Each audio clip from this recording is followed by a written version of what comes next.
Welcome to the Open to Hope Show. I'm your host, Dr. Gloria Horsley, with my daughter and co-host, Dr. Heidi Horsley.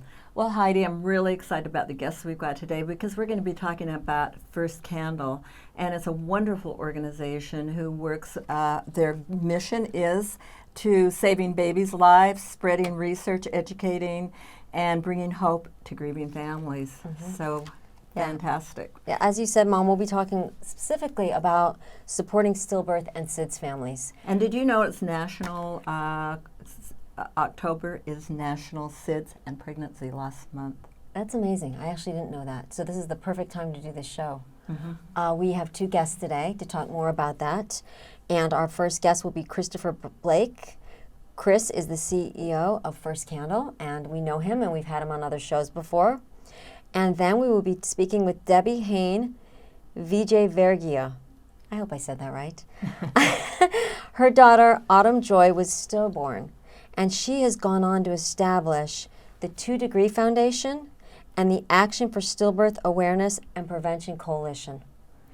So it's going to be great having them on. Before we introduce them, I wanted to mention that First Candle's giving us an award for the work we've been doing in helping people find hope after loss and grieving families. So we're really excited about that. So welcome you two, Chris and Debbie. Hi, Chris and Debbie. Thank you for having us. It's great to have you on. Chris, why don't we start with you and have you talk a little bit about First Candle and tell people a bit about it. Absolutely. Well, First Candle is an amazing organization. It's been around since the 1960s. And really working with families who have lost babies to SIDS. Originally that was the mission, and then over the years as more and more people began to have more of an awareness around stillbirth, the mission expanded even more. So for many years we've had a 24-hour grief hotline. We have support groups. Now talk about your grief hotline. I mean, I was telling you about it, Heidi. I was like, and someone else told us that they'd gotten a lot of support. What is that about, and how do you get a hold of it? And Sure, absolutely. Well, it used to be much bigger than it is now. Now everybody's on Facebook, and so our online support groups are really where all the conversations are happening. But the most incredible phone calls we get all hours of the day and night on our hotline. It's a 1-800 number, and it's on our website. But people call in, and then we've got counselors that stand by that can take the call and talk to them day or night. And then what we're trying to do now is to encourage and to train peer counselors that can then work with families even after that initial phone call. Wow. So it's really ongoing. It's a part of that 800 number is very important, but it's also part of a bigger support system. then you've got, you work with the military? Absolutely. We do a lot of work on military bases. There's a lot of families who really go through a difficult time on military bases. Oftentimes they're separated from their spouse. And if they go through a pregnancy loss, they're separated from their family. Many times they're on the other side of the country. So we work very closely on military bases. We do a lot of education, a lot of programs about infant safety, but also we do a lot of work creating support groups on military bases. I love what you're doing, Chris, because not only are you supporting people that have had loss, but you're also educating people to prevent them from having other losses. Because what we've found in the work that we've done is when you've had a stillbirth or when you've had a pregnancy loss or a baby die, your biggest fear is that it's going to happen again. And, you know, I love that you're also, you have an educational component here, which I think is so key. It's very important because they're very different. I mean, talking about infant safety and safe sleep and things like that, and at the same time having a whole different part of our organization that works with grieving families, it seems very much apart, very separate, but what we found is that so many times a mom or a dad who's lost a baby, they want to give that life some meaning, and they want to help out. And like you said, they want to make sure that they do all they can to spread the message and get the word out. So there's a lot of our families that we work with, and Debbie's a great example of someone who's gone through this really tragic, terrible situation, but out of that, they're able to help so many people. So Debbie, this is a good time to kind of segue into your story. Tell us a little bit about your story, what happened to you, and then let's talk about what you've gone on to do with this. In July 2011, I went to my doctor's office for a routine checkup, and they were unable to detect my daughter's heartbeat. And now how far along were you? I was at 5 months. Okay. I was And we 22 should talk weeks. about that too. A stillbirth is after 5 months too, It's because it's the 20 baby's weeks of gestation. Okay. So I was Okay. 22 So- weeks. So the baby is viable, is the thought at that time, or could be if the baby was still if the baby was born at that time. You know, I wasn't. I'm not exactly sure about where they decided whether it was 20 weeks or 25 weeks or 28 weeks. I mean, that does differ in certain countries as well. But here in the U.S., it's 20 weeks of Okay. gestation. And I was 22 weeks along in my pregnancy and had I'd suffered 2 miscarriages prior to losing my daughter, and I felt relatively knowledgeable about pregnancy loss and the risks that that there were, and I never knew ever that after the first trimester anything could ever go wrong. Right, because you're led to believe that. Well, you're told I mean, about people like say the first trimester. I mean, I've had 2 miscarriages, and they were both in the first trimester. And everyone's like, if you can get to the second trimester, you're Yes. kind of in the safety zone. And so you really kind of breathe a sigh of relief when you get in the second Absolutely. trimester. Now we're seeing a little picture of your family now, and I was wondering, did you have those kids before or after the stillbirth? I had my daughter prior to and my son after. Wow. Okay, So okay. Autumn Joy was right in the middle. Right, Adam Joy, right between those two. Yes. A lovely family you have, Thank by the you. way. Thank you very much. So continue to tell us about it. So you went to the doctor. So I went to the doctor, routine checkup, heartbeat monitor failed to register any sound. I mean, basically any expectant mother's worst nightmare. Yeah, Definitely. that must be so horrendous. Were you in the office? I was when- in the office. It was a routine checkup, and I was Wow. laying on the examination table. Was your husband with you? No, or I was oh my gosh! alone. And so you were on your own. Which is understandable. Yeah, When we of keep course. going to all these checkups, sometimes we go alone to a lot of them, thinking, well, they're just routine. routine, Right, exactly. of course. And then you hear the most tragic news that you would ever expect to hear, and you're alone. That's awful. And so my husband, I had to make that call. Unfortunately, my husband was working from home that day, and he found me 30 minutes later in the doctor's office and went home and packed my bags and headed to the hospital to be induced. Wow. Mom, I That's can't incredible. imagine. That's another thing that people don't really think about is Right. when a baby is that far along, you have to naturally deliver the baby and go in and be induced, which we had someone say to us, I had no idea. I didn't even think about it. When the doctor said the baby's dead, I didn't think about what was going to happen then. Right. Absolutely. And there also isn't anywhere that they can take you where you're not going to be exposed to all these other happy live births that are happening around you. And that, I mean, from the get-go, I thought that was one of the most traumatic things, was stepping off onto the labor and delivery floor and walking Yes. into a room, and I heard a woman screaming, and then I heard the cry of a newborn. And I will never forget, the nurse actually came in and she ushered me down the hallway to a private room, because I mean, how do you prepare to bring into the world a lifeless baby when all these women all around you Yes. are experiencing one of the most joyous moments? Yeah, and then your in husband life. being with you, and the shock. I mean, just this shock in and of itself of just hearing this news has got to be absolutely unbelievable. It was, and especially because, going back to the fact that I had experienced 2 miscarriages. After the birth of my first daughter, I suffered a late presentation of strep B, which is very rare, and I was in the hospital. I was very sick. I almost died. I went home with a PICC line after a week of being in the hospital to be with my newborn, and I wound up getting a blood clot. I mean, so like everything that could have ever gone wrong went wrong, and I thought that I had seen it all. So Right. here I was. Yeah. I felt like I paid my dues. Like Yeah. nothing else could ever go wrong. Yeah. And I remember the first time I ever wrote anything down about what I'd been through. That was the first thing that came to mind. Is like, hadn't I been through enough? Why me? Which has then led me down the path of all my advocacy efforts, because I couldn't understand why such things were happening. And a lot of women we have on the show, they blame themselves. And they tend to think, did I do something wrong? I mean, even when you're miscarrying, Absolutely. did I do something wrong? Should I not have had that Diet Coke? Should I, it's kind of like, why is my body letting me down? And, at the end of the day, sometimes we do all we can and things still happen.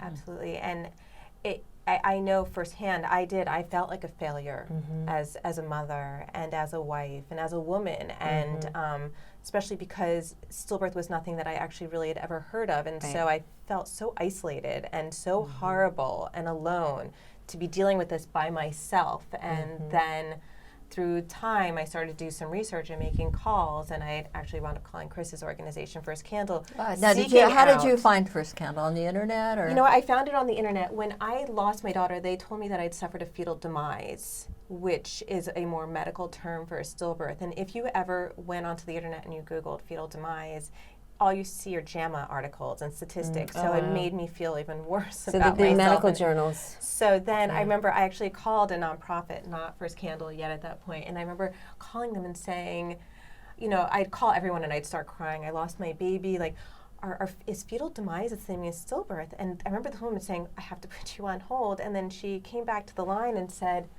I don't know. I'm going to take your number and we'll call you back. And so after a number of different calls, I actually did wind up calling First Candle.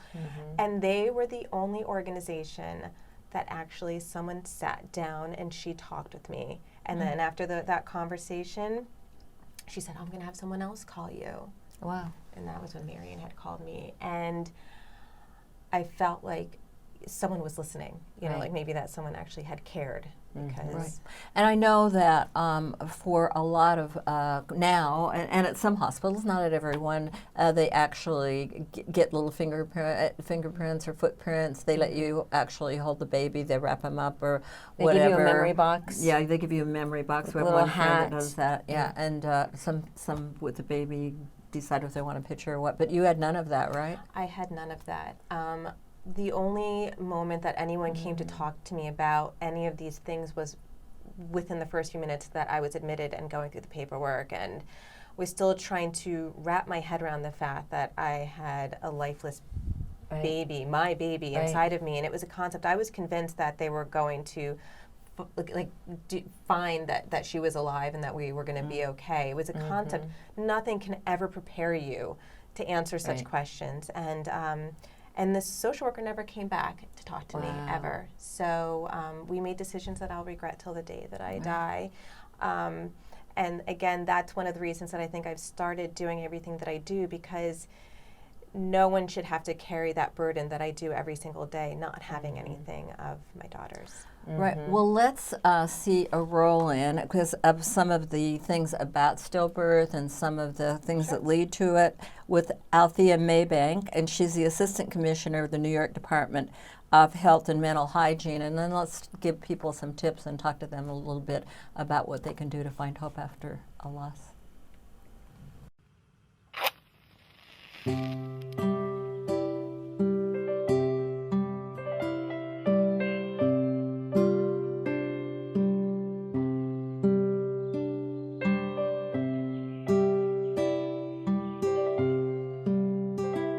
Being a parent or caretaker can be stressful and overwhelming at times.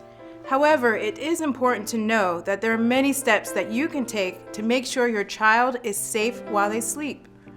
Sudden infant death syndrome, or SIDS, can happen to a child between 1 and 4 months old, and the exact cause often remains unexplained even after thorough investigation.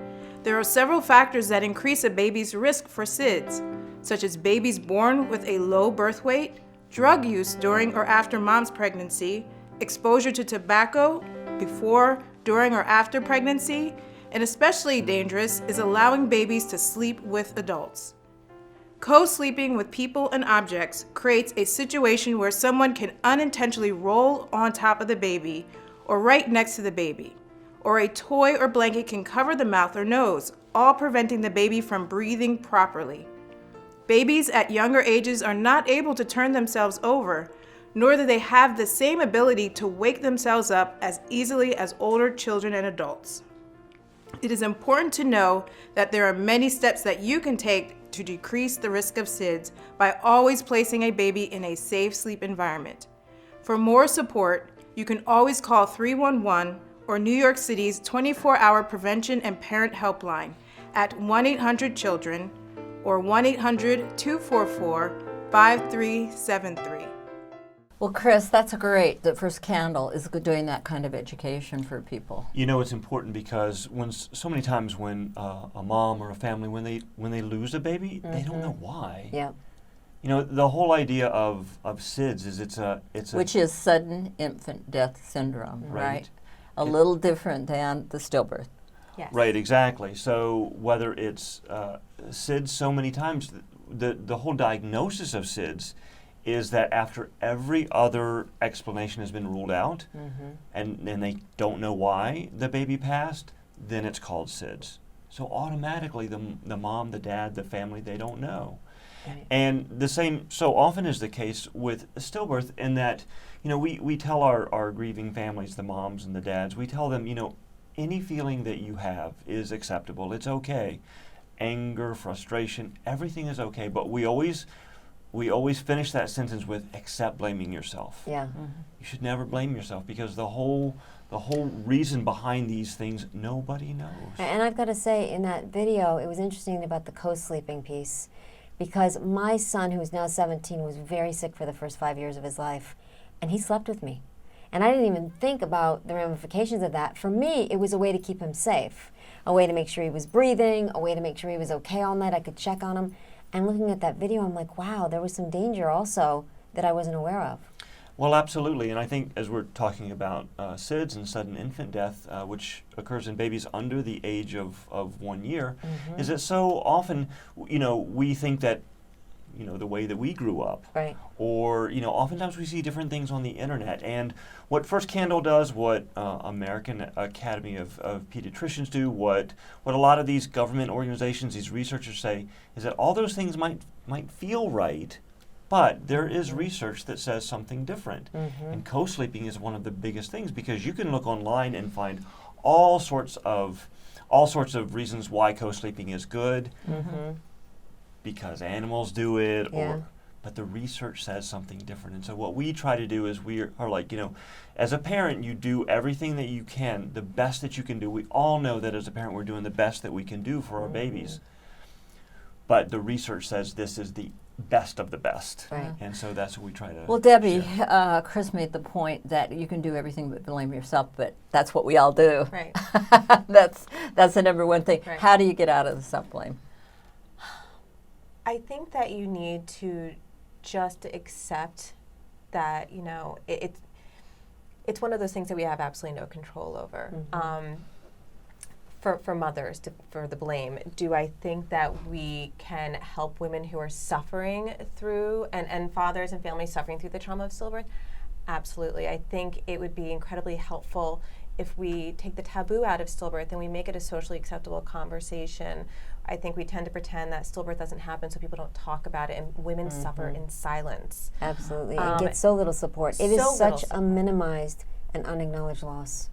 It is, and I think that would really help families suffering, because as much as we want to blame ourselves, it doesn't help if no one will talk to us about it and validate that, we did lose a child. And so... I found that with our son dying years ago in an automobile accident, you tell your story enough and it almost gets redundant and boring to you. So, so you're able to process it. And if people will listen, and as you say, it's difficult when they didn't know the baby, but you had a baby.